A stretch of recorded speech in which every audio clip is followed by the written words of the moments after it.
Welcome back to The Factor Uncensored. If you've never considered styling your hair as an art, you may want to reconsider that. There's so much that can be done with it, even molding bone straight hair to mimic Afro-textured hair. It's become popular within the Asian community. Take a look at that. When I first saw it, I'm like, what the hell is going on here?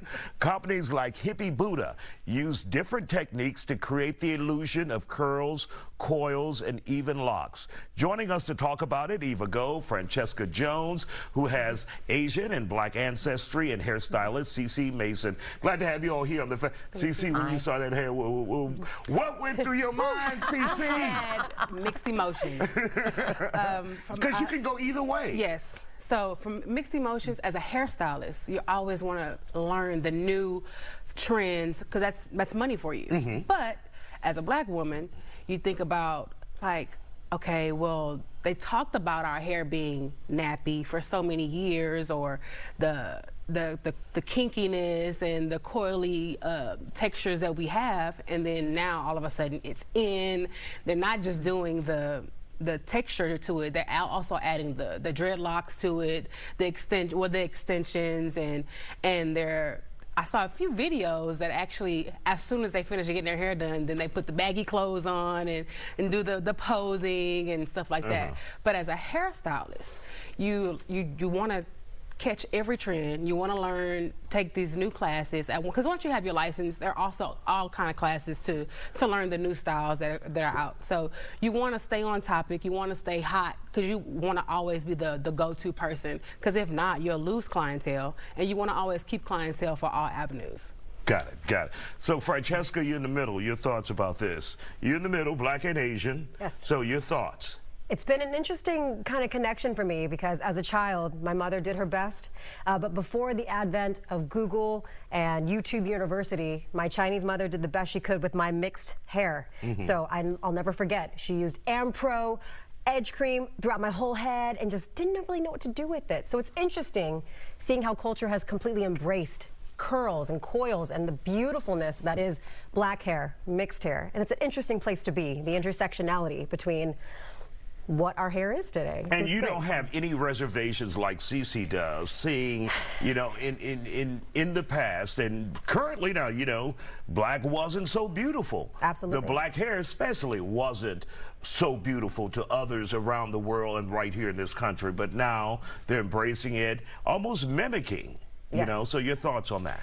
It's walking a fine line being a biracial woman, because on the one hand, I'm like, imitation is the sincerest form of flattery, but I'm almost like, get your own style. But at the same time, it's putting us in the forefront, showing that Black is beautiful, our hair is beautiful, but it's a fine line that we have to walk. So I kind of tread, if I can, the fine line in between the same. So I agree with Cece, but at the same time, I kind of embrace both sides of my culture that make me a whole person. So it's a little bit of, I'm going to try to walk that line if I can.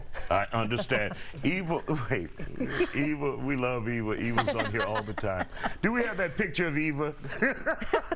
Don't we show that picture? Let's show the picture of Eva. It's on the monitor. Lord, Father, Jesus in heaven.